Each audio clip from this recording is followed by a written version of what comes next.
मैं एसपी शर्मा आप सभी विद्यार्थियों का पुनः ऑनलाइन क्लास में स्वागत करता हूं। आज हमारा टॉपिक है इटली का एकीकरण। इटली का जो एकीकरण है उसकी नींव रखने वाला नेपोलियन बोनापार्ट था। नेपोलियन बोनापार्ट ने इटली पर आक्रमण किया और आक्रमण करके उसको अप्रत्यक्ष रूप से संगठित करने का कार्य किया और इटली को 3 भागों में समाहित कर दिया। अगर हम इटली की बात करते हैं तो इसकी अगर लोकेशन देखें तो इसके उत्तर पूर्व में लोम्बार्डी और वेनेशिया का क्षेत्र पड़ता था और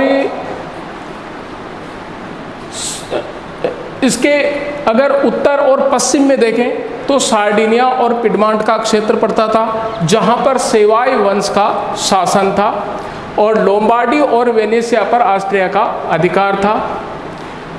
दक्षिण की बात करें इसके तो नेपल्स और सिसिली थे, जहां बुर्बो वंश का शासन था और इसके बीच में जो है पोप का राज्य था। तो इस प्रकार से इटली जो है वो अलग अलग क्षेत्रों में बटा हुआ था, लेकिन नेपोलियन के आक्रमण के कारण से राष्ट्रीय एकता कायम हुई और 3 राज्यों में समाहित हो गया। लेकिन यह एकीकरण लंबे समय तक नहीं रहा और पुनः जो है इटली अलग अलग क्षेत्रों में बट गया। अब इटली में जो है राष्ट्रीय एकता की भावना हो चुकी थी और वहाँ पर जो राष्ट्रीयता की भावना जगी थी उससे जो है इटली के एकीकरण का मार्ग जो है दिखाई देने लगा। लेकिन इसमें कई बाधाएं थी। वो उन बाधाओं की अपन बात करते हैं। पहली बाधा ऑस्ट्रिया का अधिकार।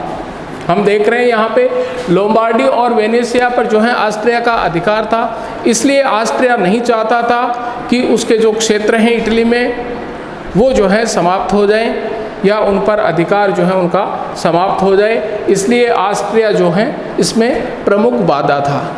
दूसरी बाधा हम बात कर रहे हैं पोप का राज्य। जो बीच की हम बात कर रहे हैं उसमें पोप का राज्य था और पोप भी नहीं चाहता था कि उसका राज्य जो है उसके अधिकार क्षेत्र से निकल जाए, इसलिए जो है पोप भी इसमें बाधा बना हुआ था इटली के एकीकरण में।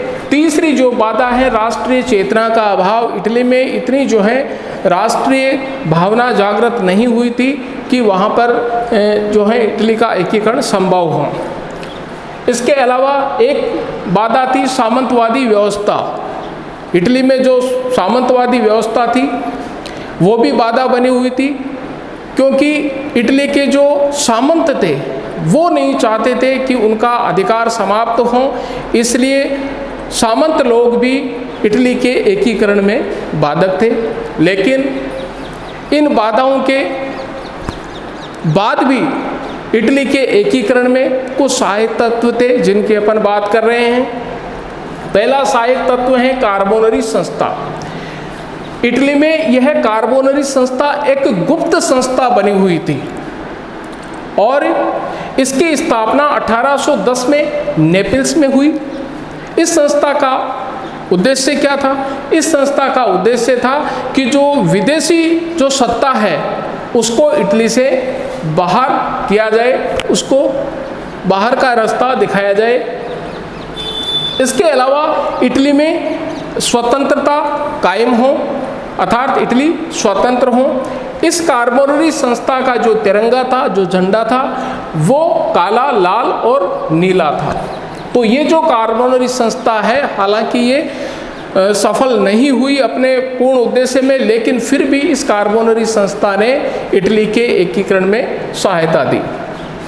दूसरा इसका सहायक तत्व आर्थिक विकास।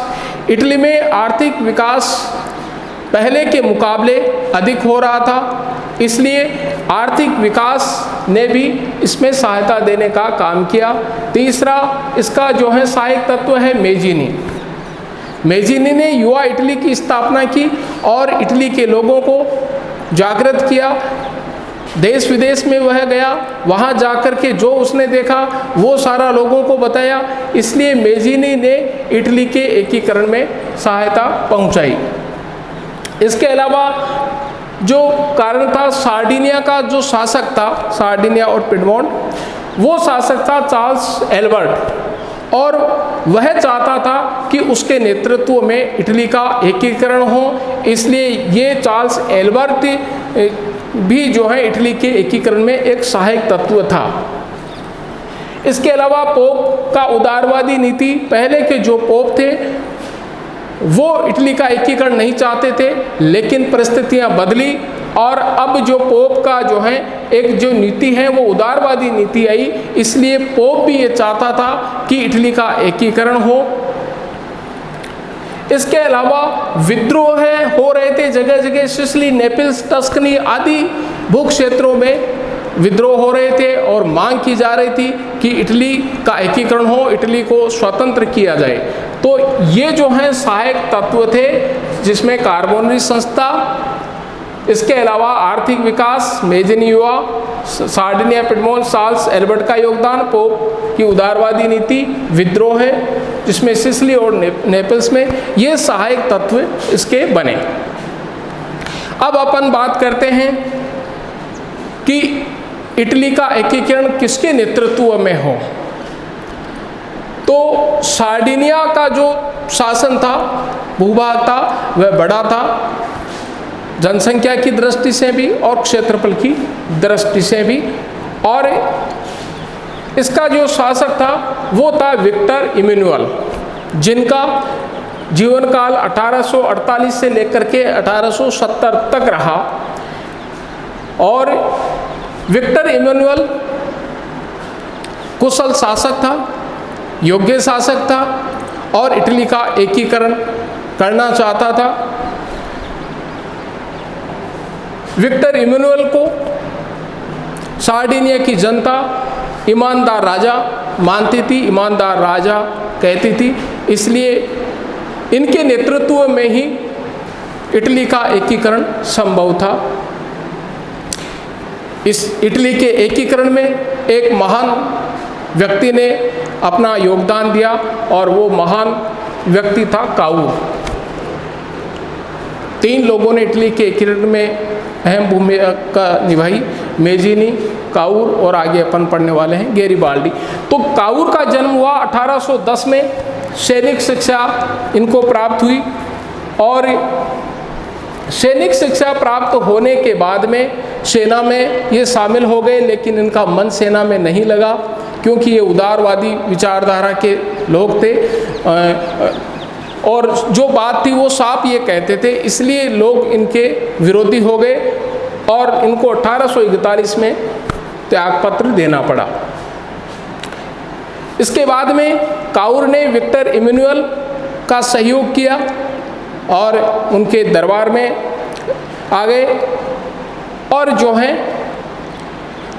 काउर इटली के एकीकरण का सपना देख रहे थे और इस सपने को पूरा करने के लिए उनको भी एक अवसर की तलाश थी।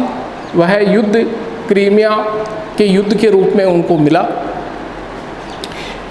क्रीमिया युद्ध की अगर अपन बात करते हैं तो 1854 में क्रीमिया का युद्ध हुआ और ये युद्ध रूस और तुर्की के बीच में था। क्रीमिया का युद्ध रूस और तुर्की के बीच में था। इंग्लैंड, फ्रांस ने तुर्की की सहायता की। काउर ने दूरदर्शी सोच का परिचय दिया और इस युद्ध में इंग्लैंड और फ्रांस की सहायता की और सैनिक सहायता देकर के इंग्लैंड और फ्रांस को अपना बना लिया। और जब ये युद्ध समाप्त हुआ क्रीमिया का, तो पेरिस में सम्मेलन बुलाया गया मार्च 1856 में और उस सम्मेलन में सार्डिनिया को भी आमंत्रित किया गया। इसलिए पहली बार सार्डिनिया फ्रांस, इंग्लैंड और ऑस्ट्रिया के समकक्ष जो है बैठा और उसकी प्रतिष्ठा को 4 चांद लग गए। इसलिए ये कहा गया कि क्रीमिया के कीचड़ में इटली का जन्म हुआ, उसकी ताकत बढ़ी और यहाँ से जो है काऊर की जो कुटिल नीति थी वो जो है सफल हुई। इसके बाद में अपन बात कर रहे हैं कि काऊर यहीं तक नहीं रुका और अब उसने बड़ा प्लान बनाया और एक समझौता किया फ्रांस के साथ में, जिसे प्लोम्बियर्स का समझौता कहा जाता है। फ्रांस के साथ में जो काऊर ने समझौता किया उसे प्लोम्बियर्स का समझौता कहते हैं। इस समझौते की शर्तों को भी अपन देख लेते हैं। पहली शर्त 2 लाख सैनिक सहायता दी जाएगी। ये 2 लाख सैनिक सहायता किसको दी जाएगी? ये सार्डिनिया को दी जाएगी फ्रांस की तरफ से, ये शर्त। दूसरी, सेवाय और नीस ये फ्रांस को देगा। सार्डिनिया जो है ये दोनों क्षेत्र देगा इसके बदले में। सेवाय और नीस का जो प्रदेश है, भूभाग है, वो फ्रांस को दिया जाएगा। तीसरी शर्त यह रखी गई इस समझौते में कि पोप का जो राज्य है, जहाँ पर अधिकार है पोप का, वो राज्य बना रहेगा, उसके राज्य को विलय नहीं किया जाएगा। इसके अलावा चौथा, विक्टर इमैनुअल की पुत्री जो थी जिसका नाम था क्लोथिडे, उसकी पुत्री का नाम था क्लोथिडे, उसका विवाह नेपोलियन के चचेरे भाई से होना तय किया गया।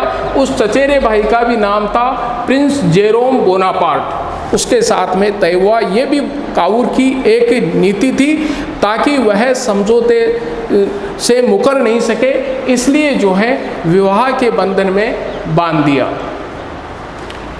इसके अलावा 5वां समझौता भी किया गया। अम्ब्रिया और टस्कनी को मिलाकर के एक नया राज्य बनाने का वादा किया गया और उस नए राज्य का शासक प्रिंस जेरोम बोनापार्ट को बनाया जाए, ये भी इस समझौते में तय किया गया। इसलिए प्लोम्बियर्स के समझौते के द्वारा काऊर ने फ्रांस को अपने वादों में बांध लिया और अपना मित्र बना लिया, इसलिए यह काऊर की अपनी नीति थी।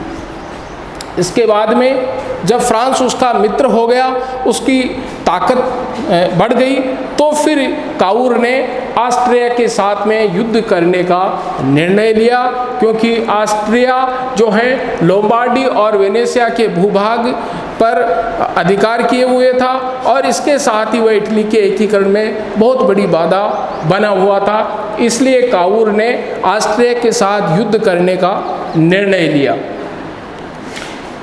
और काऊर ये चाहता था कि ऑस्ट्रिया के साथ में युद्ध हो, लेकिन युद्ध कैसे हो, इसलिए काऊर ने ऑस्ट्रिया में विद्रोह करवाना शुरू कर दिया। काऊर ने ऑस्ट्रिया में विद्रोह करवाना शुरू कर दिया, इसलिए ऑस्ट्रिया में जगह जगह विद्रोह हुआ और ऑस्ट्रिया ने इसकी शिकायत भी की कि काऊर जो है उसके राज्य में विद्रोह करवा रहा है। इसलिए ऑस्ट्रिया भी अब काऊर के खिलाफ हो गया, युद्ध करने के लिए तैयार हो गया। काऊर यही चाहता था कि ऑस्ट्रिया युद्ध के लिए तैयार हो जाए। इंग्लैंड और फ्रांस ने उसको समझाया, फ्रांस को, और साथ ही जो है ऑस्ट्रिया को भी समझाया, लेकिन ऑस्ट्रिया नहीं माना, नहीं समझा और ऑस्ट्रिया ने 29 अप्रैल 1859 में युद्ध शुरू कर दिया और इस युद्ध में ऑस्ट्रिया की पराजय हुई और 18 जुलाई 1859 ईस्वी को दोनों के बीच में विलो-फ्रैंका की संधि हुई। तो इस प्रकार से ऑस्ट्रिया को काऊर ने अपनी नीति के द्वारा पराजित किया। इसके बाद में तीसरे व्यक्ति की अपन बात करते हैं इटली के एकीकरण में सहायता पहुंचाने वाले, वो हैं गैरिबाल्डी। गैरिबाल्डी का जीवन काल 1807 से लेकर के 1882 तक रहा। इनका जन्म नीस नामक नगर में हुआ। 1833 ईस्वी में गैरिबाल्डी मेजिनी के संपर्क में आया और मेजिनी के संपर्क में आने से गैरिबाल्डी में राष्ट्रवादी विचारधारा जागृत हुई। लेकिन मेजिनी के संपर्क में आने के बाद में गैरिबाल्डी पकड़ा गया विद्रोह में और उसे फांसी की सज़ा हुई। लेकिन गैरिबाल्डी अपनी चालाकी के द्वारा वहाँ से भागने में सफल हुआ और भाग करके अमेरिका चला गया। और अमेरिका जाकर के 14 वर्ष तक वह अमेरिका रहा और वहाँ पर रहने के दौरान उसने छापामार युद्ध जो है प्रशिक्षण प्राप्त किया और उसके बाद में वह 1848 ईस्वी में वापस इटली लौटा। लेकिन गैरिबाल्डी के पास में सैनिक ताकत बढ़ाने के लिए धन नहीं था और इसलिए जो है अब धीरे धीरे उसकी सैनिक संख्या निरंतर घटने लगी। इसलिए गैरिबाल्डी ने कहा कि जो भी सच्चा राष्ट्रभक्त हैं वही उसके साथ में रहें, क्योंकि उसके पास देने के लिए न धन है और न कोई वस्तु है। इसलिए जो है गैरिबाल्डी के पास में फिर भी कई लोग जो उसके साथी थे, राष्ट्रभक्त थे, वो उसके साथ रहे। लेकिन गैरिबाल्डी ने वहाँ से जाने का निर्णय लिया